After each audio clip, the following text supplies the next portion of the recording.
ఇంకొకటి ఈ అసెంబ్లీకి సంబంధించినటువంటి అంశమే. ఇంత అసెంబ్లీ జరుగుతుంటే కేసీఆర్ గారు అసెంబ్లీ సమావేశాలకు రాకపోవడం అనేటువంటిది తీవ్రంగా తప్పుపట్టాల్సినటువంటి అంశం. ఏ సమస్య ఉన్నది? ఎందుకు మీరు గజ్వేల్ నుంచి శాసనసభ సభ్యుడిగా గెలిచారు? ఒకవేళ మీకు ఇష్టం లేకపోతే ప్రధాన ప్రతిపక్ష నాయకుడిగా నేను ఉండట్లేనని చెప్పేసి మీకు మందికి ఇవ్వడం ఇష్టం లేకపోతే మీ కొడుక్కో మీ అల్లుడికో ఇచ్చుకోండి.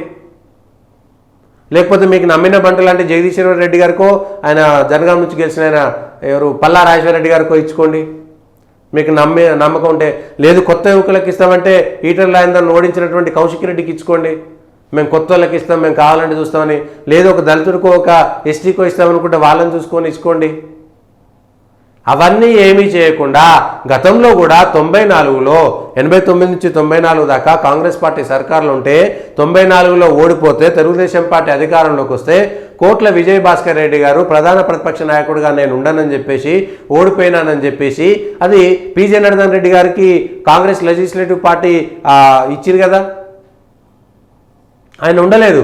ముఖ్యమంత్రిగా చేసినా నేను ప్రతిపక్ష నాయకుడిగా ఉండను, ప్రతిపక్ష హోదా రాలేదనుకుంటా. బహుశా అప్పుడు 23 మంది ఎమ్మెల్యేలు ఉండే, 292 మంది శాసనసభ్యులు కదా ఉమ్మడి ఆంధ్రప్రదేశ్లో. 23 మంది ఎంతో గెలిచిరు అంతే కాంగ్రెస్ నుంచి. సిఎల్పి లీడర్గా ఉండడానికి పీజీఆర్ గారికి ఇచ్చిరు కదా ఆ రోజు. బాధ్యతాయుతంగా గౌరవప్రదంగా నేను ఉండలేను అని చెప్పేసి కోట్ల విజయభాస్కర్ రెడ్డి గారు ఉండకుండా పి జనార్దన్ రెడ్డి గారికి ఇచ్చిరు.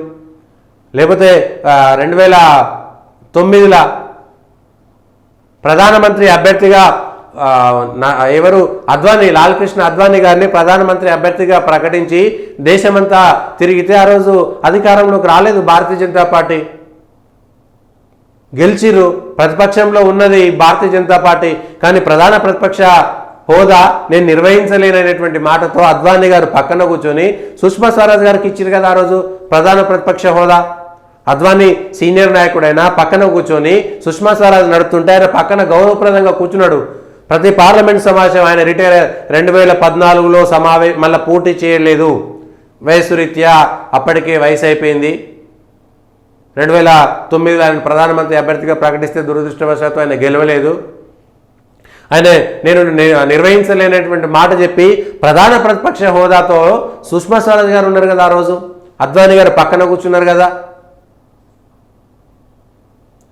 ఇట్లాంటి నిర్ణయాలు తీసుకోవచ్చు. కేసీఆర్ గారికి ఇష్టం లేకపోతే, ప్రతిపక్షంలో కూర్చోవడం ఇష్టం లేకపోతే, నేను 10 ఏళ్ల పాటు ముఖ్యమంత్రి చేసినా మళ్ళీ పూలమ్మిన చోట నేను కట్టెలు అమ్ముకోలేను, నాకు అవసరం లేదు అనుకుంటే మీరు ఎమ్మెల్యేలుగా ఉండండి, వచ్చి చర్చలో కూర్చొని వెళ్ళిపోండి, మీరు మాట్లాడకండి, గైడ్ చేయండి. ఇంకొక ప్రధాన ప్రతిపక్ష నాయకుడిగా మీకు ఎవరికి ఇష్టం లేకపోతే మీ కుటుంబంలో ఇవ్వాలనుకుంటే కేటీఆర్కి ఇస్తే హరీష్ రావు కోపం వస్తుంది అనుకుంటే ఏదో ఒకటి వాళ్ళ మధ్యన సఖ్యత కుదిర్చి ఇవ్వండి. కానీ తెలంగాణ ప్రతిపక్ష నాయకుడు మీరు అది గుర్తుంచుకోండి. గజ్వేల్ శాసనసభ్యుడు గజ్వేల్లో గెలిపిస్తే అటు గజ్వేల్లో ఉండడు, ఇటు అసెంబ్లీ జరుగుతుంటే అసెంబ్లీ ఉండకపోతే మీరు గెలిపియడం ఎందుకు? ఇంకా ప్రజలు ఈ అంశాలను గతంలో మీరు తెలంగాణ ఉద్యమం నడిపారు కాబట్టి మీరు ఎన్ని తప్పులు చేసినా జనాలంతా వదిలేసిరు. అప్పుడు మీరు పార్లమెంటుకు పోకపోయినా, తెలంగాణ గురించి పార్లమెంట్లో చర్చ జరుగుతుంటే మీరు పోకపోయినా మిమ్మల్ని ఎవరు పట్టించుకోలేదు. ఎందుకంటే తెలంగాణ అనేటువంటి ఒక షీల్డ్ మీకు ఉన్నది కాబట్టి ఆ రోజు.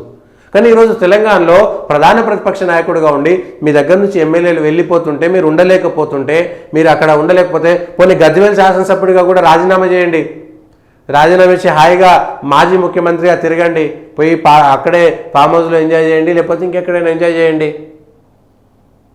అంతేగాని మీరు గజ్వేల్ శాసనసభ్యుడిగా ఉన్నారు, ప్రధాన ప్రతిపక్ష నాయకుడిగా ఉన్నారు, అవి రెండూ వదిలేసి బాధ్యతారాహిత్యంగా ఉండడం అనేటువంటిది ఏ విధంగా సమంజసం? అందుకే గతంలో జరిగినటువంటి ఉదాహరణలు ఉటంకించాల్సి వచ్చింది.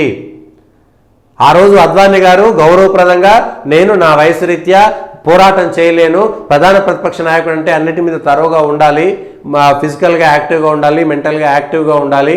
మళ్ళీ ఒక మహిళ సుష్మా స్వరాజ్కి ఇస్తే సబ్జెక్టు మీద పూర్తిస్థాయి అవగాహనతో అద్భుతంగా రాణించారు కదా సుష్మా స్వరాజ్ గారు.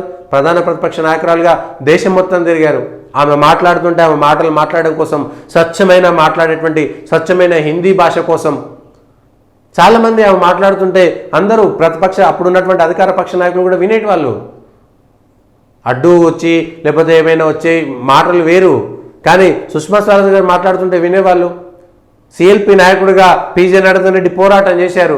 99లో కాంగ్రెస్ అధికారంలోకి వస్తుందేమో అన్నట్టుగా జనంలోకి వెళ్ళిపోయారు. సరే 99లో పి.జి.ఆర్ ఓడిపోయాడు, మళ్ళీ రాజశేఖర రెడ్డి ప్రధాన ప్రతిపక్ష నాయకుడు, అది రాజకీయం వేరు. కానీ ప్రధాన ప్రతిపక్ష నాయకుడుగా ఉన్నటువంటి కేసీఆర్ గారు తెలంగాణ ప్రజల కోసము మీరు పోరాటం చేయాలి కదా. మీ పైన కాళేశ్వరము, మీ పైన విద్యుత్ ఒప్పందాలు, మీ పైన ఫోన్ ట్యాపింగు ఇట్లాంటి అంశాలు వస్తుంటే ఒక నాయకుడిగా ఉండి 10 ఏళ్ల పాటు ముఖ్యమంత్రిగా ఉండి ఇగో కాంగ్రెస్ పార్టీ చేస్తున్నటువంటి ఆరోపణలన్నీ సత్య దూరాలని, అవన్నీ అసత్యాలని, అవన్నీ ఎందుకు పనికిరానటువంటి ఆరోపణలని ఇవి నిజాలనేటువంటి మాట మీరు ప్రధాన ప్రతిపక్ష నాయకుడిగా మైక్ అడిగితే మీకు ఇస్తారు కదా. కానీ మీరు ఎందుకు పోవట్లేదండి కేసీఆర్ గారు? ఒకవేళ నిజంగా మీకు ఇష్టం లేకపోతే తప్పేం లేదు. 10 ఏళ్ల పాటు అధికారంలో ఉన్నారు. అంతకుముందు 10 ఏళ్ల పాటు అధికారంలో లేకపోయినా 2004 నుంచి 14 దాకా ప్రతిపక్షంలో ఉన్నా సరే, కొద్ది కాలం పాటు కేంద్రంలో రాష్ట్రంలో అధికారాన్ని పంచుకున్న తర్వాత బయటకు వచ్చిన తెలంగాణ ఉద్యమంలో ఉన్నారనేటువంటి ఒక్క కారణం చేత మీరు చేసినటువంటి తప్పులన్నిటినీ అందరూ కాచిరు. కానీ ఇప్పుడు మీ తప్పులను కాయడానికి లేదు. ఇంకా 10 ఏళ్ల పాటు మీరు అధికారంలో ఉన్నారు. కాంగ్రెస్ ప్రభుత్వం ఇప్పుడు వచ్చి మీ పైన చేస్తున్నటువంటి ఆరోపణలన్నిటికీ మీరు అసెంబ్లీ సాక్షిగా సమాధానం చెప్పాల్సినటువంటి సందర్భం ఇది. గజ్వేల్లో 10 ఏళ్ల పాటు ముఖ్యమంత్రి హోదాలో మీరు గజ్వేల్లో మీరు గెలిపించినటువంటి ప్రజల దగ్గరికి వెళ్ళలేకపోయారు. అక్కడ గజ్వేల్లో ఉన్నటువంటి ప్రజలను కలవండి ఒకసారి.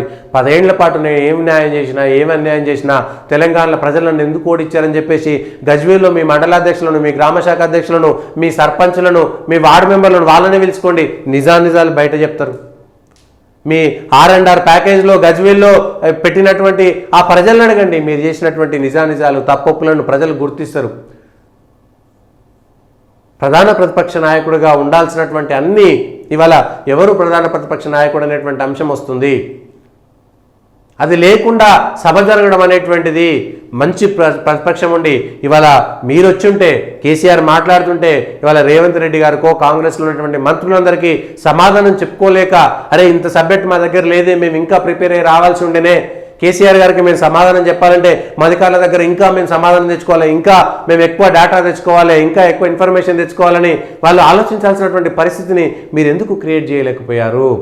ఇవాళ వాళ్ళు చేస్తున్నటువంటి ఆరోపణలకు సమాధానం చెప్పలేనటువంటి పరిస్థితిలోకి వెళ్ళిపోయింది కదా. మీ ఎమ్మెల్యేలు 10 మంది అంటే వెళ్ళిపోయిన తర్వాత మీకున్నటువంటి ఆ 13-14 మంది ఎమ్మెల్యేలతో ఏం చేయదలుచుకున్నారు?